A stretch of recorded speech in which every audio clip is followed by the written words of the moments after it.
Əziz şagirdlər və abituriyentlər, bugün sizinlə kimyanın ilk anlayışlarında abituriyentlərin və şagirdlərin nisbətən çətinlik çəkdiyi bir sıra test nümunələrini izah edəcəm. Və bu test nümunələrində bizə aydın olmayan məqamları birlikdə aydınlaşdıracağıq və bu formatda çəkməyə ona görə qərara gəldim ki, düşünürəm ki, bu şəkildə izah etmək sizin hər birinizə aydın olar. Həm mən fikrimi daha aydın şəkildə sizə çatdıraram, həm də bu çətin tipli testləri necə izah etməli olduğunuzu birbaşa buradan sizə deyərəm. Deməli, uşaqlar, gəlin 42-ci test nümunəsinə baxaq. Əslində, çox sadə test nümunəsi kimi görünə bilər, amma şagirdlər bəzən bu sualın özünü başa düşmürlər və bizə çatdırmaq istədiyi oradakı mənanı anlaya bilmirlər. Gəlin elə sualımıza baxaq. Deyir ki, hansı ifadənin mənası yoxdur? Uşaqlar, bu sualda bizə onu demək istəyir ki, yəni hansı variantlardan biri bizə məlum deyil. Yəni, baxın, variantları oxuduqca sizə aydın olacaq. A variantında deyir ki, saxaroza molekulu. Biz bilirik ki, hər bir molekulun formulu var. Məsələn, saxarozanın bir formulu var. Daha sonra B variantında glukoza yazdı. Glukozanın da bir formulu var, benzolun da formulu var, azotun da formulu var. Ancaq Y variantında deyir hava molekulu. Hava molekulu dedikdə bizə aydın olmur. Çünki havanın tərkibində çoxlu qazlar var və havanın molekulu yoxdur, uşaqlar. Bunların hər birinin molekulu var, ancaq havanın molekulu, yəni havanın formulu yoxdur. Ona görə də hansı ifadənin mənası yoxdur dedikdə, burada hava molekulunu götürməliyik doğru cavab kimi. 43-cü sualda da uşaqlar deyir ki, hansı ifadənin mənası var? Baxın, burada əslində bilirsiniz, bu testdə kerasindir, neftdir, baxın variantlarda əslində hələ keçmədiyiniz mövzular olduğu üçün, təbii ki, mənim kanalımı sonraki mövzulardan keçən həmin üzvü kimyanı keçən şagirdlər də izləyirlər. Onlara aydın olacaq, ancaq mən yeni başlayanlar üçün bunu izah edirəm ki, bəzən bu anlayışlar sizə aydın olmaya bilər. Ona görə narahat olmağa əsas yoxdur. Mən sizə izah eləyəcəm ki, aydın olsun. Deməli, uşaqlar, kerasin molekulunda çoxlu aromatik karbohidrogen qarışıqları var. Yəni, kerasinin konkret molekulu yoxdur. Həmçinin B variantında hava molekulu dediyimiz kimi qazların qarışığından ibarətdir. C variantında neft molekulu. Neftin tərkibində o qədər aromatik karbohidrogen, o qədər alkan və alken qarışıqları var ki, onun da molekulu yoxdur. Yəni, biz konkret neft dedikdə onun molekulunu, yəni onun formulunu yaza bilmirik. Həmçinin təbii qaz. Təbii qazın tərkibində metandan əlavə butan, etan, çoxlu alkan qarışıqları var və sonda isə deyir glukoza molekulu. Uşaqlar, glukozanı bayaq bu 42-ci sualda da mən molekulunu yazmışdım sizə. Yəni, burada yeganə molekul olan glukozadır. Yəni, hansı ifadənin mənası var dedikdə bizə aydın olan molekul, aydın olan maddə quruluşu götürülür. Ona görə də 43-cü variant, demək, test nümunəsində də doğru cavab Y variantıdır. Gəlin indi uşaqlar 70-ci test nümunəsinə baxaq. Deməli, 70-də bizə deyir ki, gəlin şərti oxuyaq. Deyir ki, eyni maddənin aqreqat halları X, Y və Z ilə işarə edilmişdir. Z-i Y-a çevirmək üçün soyutmaq lazımdır. Deməli, X, Y və Z. Bizə deyir ki, uşaqlar, deməli, Z-i Y-a çevirmək üçün soyutmaq lazımdır. Yazdı, soyutmaq lazımdır. Daha sonra deyir ki, X-in, baxın bu X-in molar həcmi ən böyükdür. Ümumiyyətlə, 3 dənə aqreqat halından istəyir ki, hansından biri olduğunu biz tapaq. Əgər deyirsə ki, X-in molar həcmi ən böyükdür, deməli o qazdır, uşaqlar. Qazların həcmi bərk və maye maddələrin həcmindən çoxdur. Deməli, X qazdır. Bunu artıq bilirik. Deyir ki, Z-in Y-a çevrilməsi üçün onu soyutmaq lazımdır. Əgər soyutmaq lazımdırsa, uşaqlar, deməli, bu mayedir, bu isə bərkdir. Çünki Z maye haldan soğuyaraq bərk hala çevrilir. Uşaqlar, bu test belə həll olunur. Deməli, X-i bildik ki, qazdır, Y-imiz bərkdir və Z-imiz isə mayedir. Deməli, doğru cavab burada Y variantı. 82-ci test nümunəsi deyir ki, eyni şəraitdə müxtəlif kütləli etil ispirti üçün eyni hansılardır? Biz, deməli, verilib birinci, ikinci, üçüncüdə qaynama temperaturu, həcmi və sıxlığı bunlardan hansıların eyni, hansıların fərqli olduğunu müəyyən etməliyik. Bunun üçün biz intensiv və ekstensiv kəmiyyətlərimizi bilməliyik. İntensiv kəmiyyətlər o kəmiyyətlərdir ki, bu kəmiyyətlər maddənin miqdarından asılı deyil. Uşaqlar, İstənilən kütlə verilsin. Məsələn, verilsin ki, etil spiritinin birini 50 qramdır və yaxud da 70 qramdır. 2 dənə fərqli kütlə verilsin.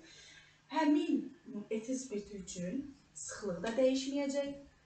Daha sonra dərəcə Selsi, yəni qaynama və ərimə temperaturu da dəyişməyəcək, rəngi də dəyişməyəcək. Çünki bu maddə olduğu kimidir.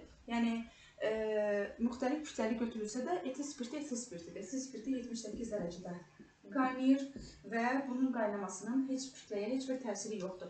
Və yaxud da rənginin müxtəlif kütləli maddə olmasına heç bir təsiri yoxdur.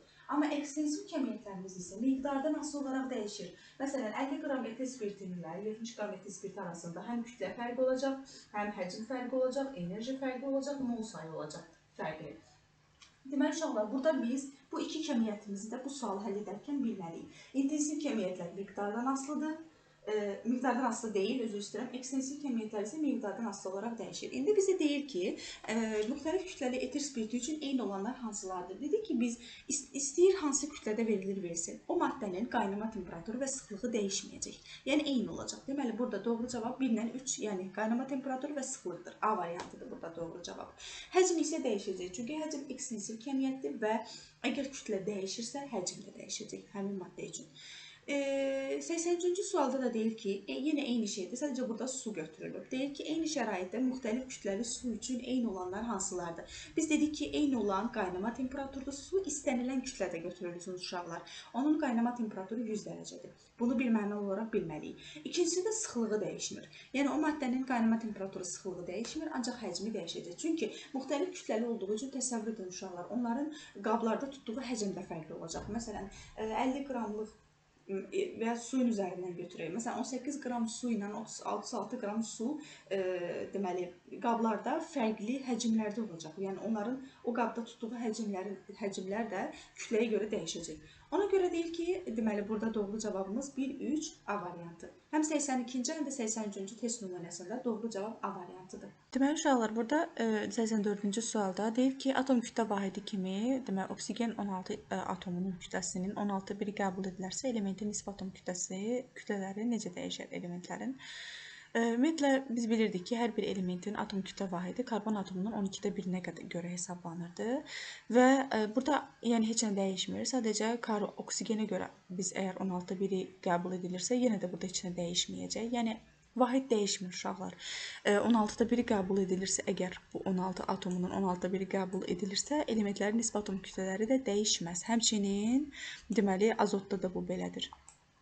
Yəni, azot 85-ci sualda da 14 atomunun kütləsinin 14-də 1-i qəbul edilərsə, elementlərin nisbi atom kütlələri dəyişməz. Diaqramı verilib 87-ci sualda və bizdən X-in, Y-in və Z-in hansı olduğunu təyin etməyimizi istəyir. Ümumiyyətlə, Eylervin diaqramında uşaqlar, ortadakı hissə hər ikisi üçün oxşar olan haldır. Çünki hər ikisinin də kəsişdiyi haldır. Yəni, biz Y üçün elə bir variant seçməliyik ki, həm distillə suyuna, həm də etil spiriti plus su qarışığına uyğun bir deməli, seçim olsun, uyğun bir variant olsun. Variantlarımıza baxsaq, ümumiyyətlə bir şey deyim uşaqlar, məsələn, etil spiriti ilə su qarışığında və distillə suyunun qarışığında əgər Y burada eynidirsə, deməli, burada Y mayedir. Niyə görə? Çünki burada distillə suyudur, burada etil spiriti və su qarışığıdır. Hər ikisi də mayedir. Çünki variantlara baxırıq uşaqlar, birində Y deyir qarışıqdır, birində deyir bərkaldadır və biz D və Y variantlarında isə maye halda olduğunu qeyd edir. Deməli, biz deməliyik ki, burada Y mayedir. X-də və Z-də isə uşaqlar, deməli, distillə suyu uşaqlar saf maddədir. Çünki suyun özü safdır, qarışıq yoxdur tərkibində, amma etil spiriti ilə su isə eyni cinsli qarışıqdır. Eyni cinsli qarışıq. Deməli, burada bizim doğru cavabımız B variantı olacaq. Niyə görə deyim, bir də aydınlıq gətirim. Deməli, saf su, uşaqlar, yəni distillə suyumuz safdır, təmizdir və tərkibi sabitdir. Çünki safdır, saf maddələri biz qarışıqlarda necə ayırdıq uşaqlar? Deyirdik ki, saf maddələrin tərkibi sabitdir. Əgər hələ də mövzu izahıma girib baxmamısınızsa, kanalımda ilk videom bu mövzu ilə bağlıdır və mən orada saf maddələrlə qarışıq maddələrin ayrı-ayrılıqda xassələri haqqında məlumat vermişəm. Deməli, demişəm ki, saf maddələr tərkibi sabitdir, qaynama temperaturu sabit, qaynama temperaturları var, tərkibi dəyişmir və s. Eyni cinsli qarışıqlar üçün də həmçinin ayrı-ayrılıqda onların da xassələrini qeyd eləmişəm. Deməli, burada doğru cavabımız B variantı olacaq uşaqlar. Deməli, saf maddə tərkibi, distillə suyu tərkibi sabitdir. Etil spirti və su qarışığı isə eyni cinsli qarışıqdır. Hər ikisinin də ortaq cəhəti onların maye olmasıdır. Distillə suyu da mayedir. Yəni qarışıq olaraq. Yəni düşünün ki, bir qabın içərisində distillə suyudur və ya bir qabın içərisində etil spirti su qarışığıdır. Hər ikisi də maye halda olacaq. Deməli, doğru cavab B variantı. Gəlin 89-cu test nümunəsinə baxaq. Deməli, 89-da bizdən biraz çətin test nümunəsidir. Ona görə də istəyirəm ki, lövhə üzərində izah edeyim sizə bu testi.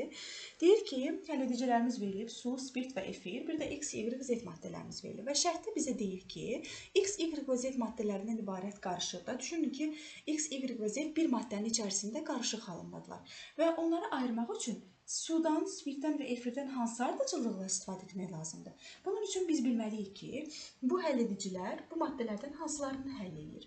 Məsələn, suya baxın, su həm Y-i həll edir, həm də Z-i həll edir. Spirt yalnız X-i, efir isə deməli həm X-i, həm də Y-i həll edir. Z isə X deməli efirdə həll olunur. Birincisi, həll edicini hansı ardıcıllıqla götürmək lazım dedikdə, hansı yalnız bir maddəni həll edirsə, onu birinci götürməliyik. Məsələn, spirt. Baxın, spirt yalnız X-i həll edir. Bir də bu test həll edərkən uşaqlar uzun-uzadı həll olmur yazmağa ehtiyac yoxdur. Çünki imtahanda da o qədər zamanınız olmayacaq. Həll olmursa, qısaca minusu yazmağınız və həll olursa da plus yazmağınız kifayətdir. Yəni, bu testi bu şəkildə deyirəm ki, sabah imtahanda qarşınıza çıxsa, belə yazsanız daha tez həll edəcəksiniz. Deməli, baxın, spirt yalnız burada X-i həll elədi. Deməli, əvvəlcə biz spirt götürərik, uşaqlar. Spirti götürərək, spirt maddəsini götürürük. Baxın, spirtin üstünə buradan xətt çəkdim və X maddəsini həll elədiyi üçün X-in də üstündə xətt çəkdim ki, efir üçün artıq bizə X lazım olmayacaq. Çünki X artıq spirtdə həll olub, qabdan ayrıldı. Qaldı qabdan Y və Z maddələrimiz. Baxırıq, deməli, suya. Su yenə Y və Z-i həll etdiyi üçün sudan yenə götürmürük ardıcıllıq olaraq. Spirtdən sonra biz götürəcəyik efiri. Çünki X artıq spirtdə həll olduğu üçün efirin payına yalnız Y maddəsi düşür. Ona görə də İkinci gəlir efir. Daha sonra efir də Y maddəsini həll etdiyinə görə yalnız burada qalır Z maddəsi. Z maddəsi də suyun payına düşür. Deməli, spirtdən istifadə edərək ardıcıllıqla X-i həll elədik, çıxdıq oradan. Efiri də Y-i həll elədik, suda isə Z-i. Deməli, burada doğru cavab A variantı olacaq uşaqlar. Uşaqlar, 94-cü test nümunəsi də 89 ilə eyni qaydadadır. Sadəcə burada biraz formatı dəyişiblər, biraz fərqli cür eləyiblər, amma bu sizi qorxutmasın. Yenə eyni qayda ilədir, bayaq izah etdiyim kimi. Və yenə qabda X, Y və Z maddələrini təsəvvür edin və hər bu həll edicilərdən hansını daxil etməklə o maddələri ayırmaq olar, onları hansı ardıcıllıqla istifadə etmək olar qaydasıdır. Burada, məsəl üçün, deməli 89-da biz hər üçünü də götürürdük. Hər üç həll edicini də maddələrdə həll edib yazırdıq ardıcıllıqla. Burada da yenə eyni ardıcıllıqdır. Sadəcə burada bir qədər fərqlidir. İndi deyəcəm niyə görə. Deməli, uşaqlar, baxın birinci izaha. Deyir ki, demək şərti oxuyuram. X, Y və Z maddələri, bərk maddələrindən ibarət qarışıqdakı maddələri bir-birindən ayırmaq üçün hansı həll edicilərdən və hansı ardıcıllıqla istifadə etmək lazımdır? Baxın, uşaqlar, yenə eyni qayda ilə həll olmur yazmıram. Mən burada sadəcə minus, plus, yenə imtahana nəzərə alaraq, çünki uşaqlar imtahanda vaxt az olur. Bu testlərdə imtahanlara tez-tez düşür, həmçinin sınaqlara da. Deməli, baxın, birinci həll edici, ikinci və üçüncü həll. Baxın, ikinci və üçüncü həll edicinin hər ikisində də iki dənə maddənin həll olduğunu görürük. Ancaq birinci həll edicidə isə yalnızca Z maddəsi həll olur. Ona görə biz əvvəlcə, uşaqlar, birinci həll edicini götürərik. Deməli, əvvəlcə birinci həll edicini götürərik. Birinci həll edicini götürərək, baxın, Z-i buradan ayırdıq. Z-i ayırdıqdan sonra, məsələn, istəsək ki, ikinci həll edicini götürmək, bu bizim üçün əlverişli olmayacaq. Çünki ikinci həll edici həm X-i, həm də Y-i özündə həll edir. Ona görə bu olmadığı üçün biz birdən sonra, birinci həll edicidən sonra üçüncü həll edicini götürməliyik. Daha sonra isə deməli, üçüncü həll edicini götürərək biz Y-i oradan ayırırıq. Daha sonra isə ikinci həll edicini götürürük. Yəni, buradan bizdən hər üçünün də seçilməyini istəmir. Ardıcıllıqla birincini və üçüncünü götürdükdən sonra zaten qabda bir dənə X maddəsi qalır. Bir də ikinci həll edici ilə də biz onu oradan ayırmış oluruq. Deməli, doğru cavab burada A variantıdır. Əvvəlcə birinci, daha sonra isə üçüncü həll edicini götürərək biz, deməli, bu qarışıqları bir-birindən ayırırıq. Doğru cavab A variantı.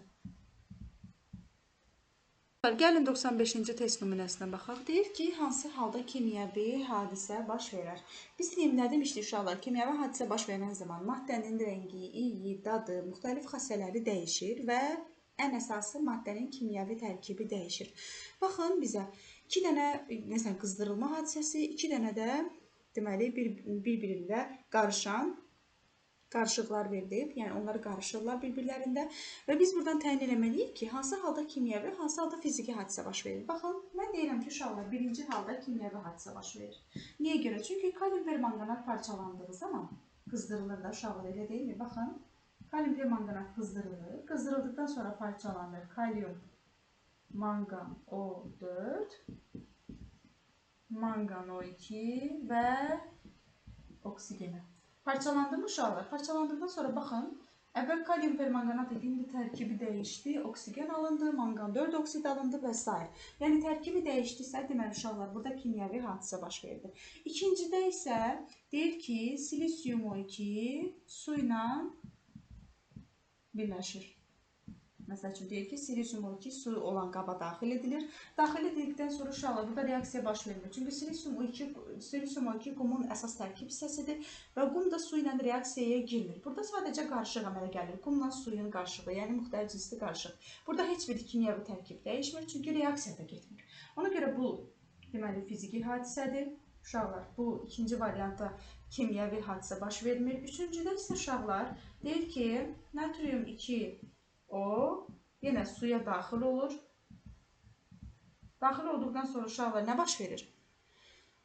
Daxil olduqdan sonra reaksiya gedir. Alınır natrium OH, yəni qələvi. Yəni, baxın, əvvəl natrium 2O idi, indi natrium OH, yəni tərkib dəyişdi.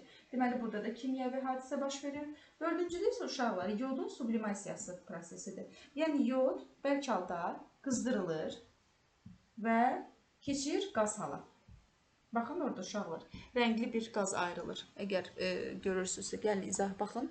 Baxın bura.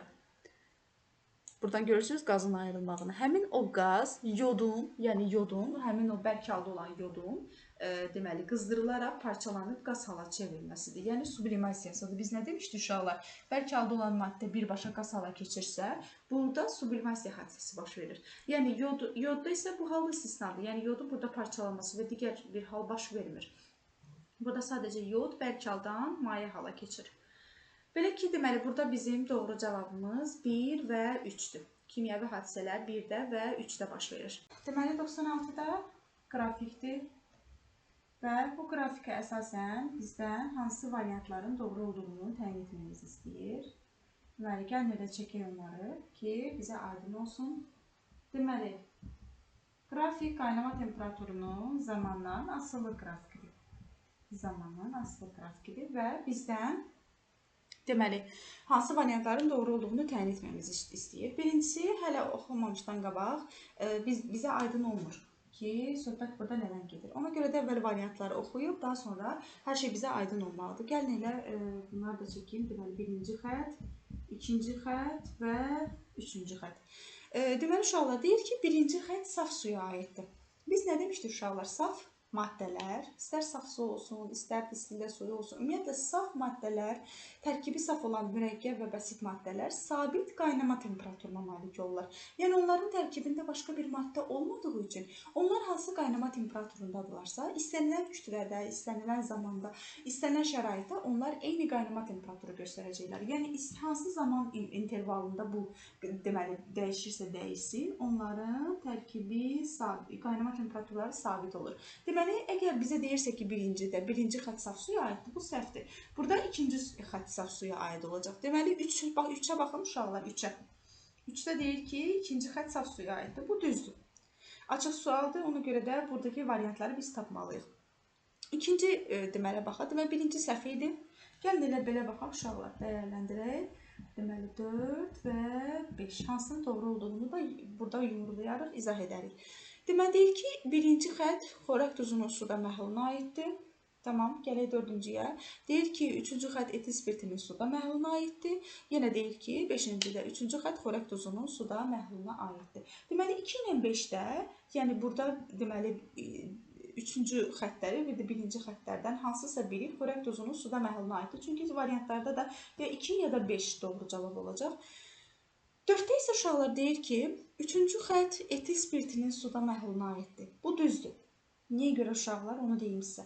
Çünki biz nə demişdik? Əgər mənim, yenə deyirəm, mövzu izahıma baxmısınızsa, aydın olacaq sizə hər şey ki, mən indi nə deyəcəm sizə, nə izah edəcəm, aydın olacaq.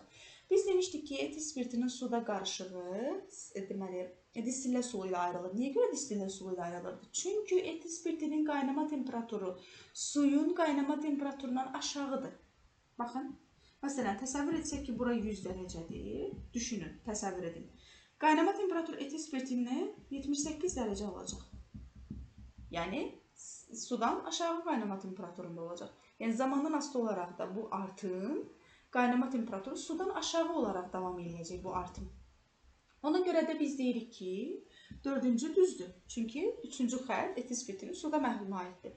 Deməli, bu saf suya aiddir. Bu da etil spirtinin suda məhluluna aiddir. Yerdə qaldı birinci xətt. Birinci xəttimizdə xörək duzunun suda məhluluna aid olacaq. Yəni, 3-dən fərqli olaraq xörək duzunun suda məhlulu, qaynama temperaturu, deməli, 100 dərəcədən yuxarı temperaturda olacaq. Deməli, burada xörək duzunun suda məhlulu variantı uyğun gəlir. O da 2-dir. Deməli, uşaqlar, açıq test nümunəsi olduğu üçün burada bizim doğru cavabımız 2, 3 və 4-dür.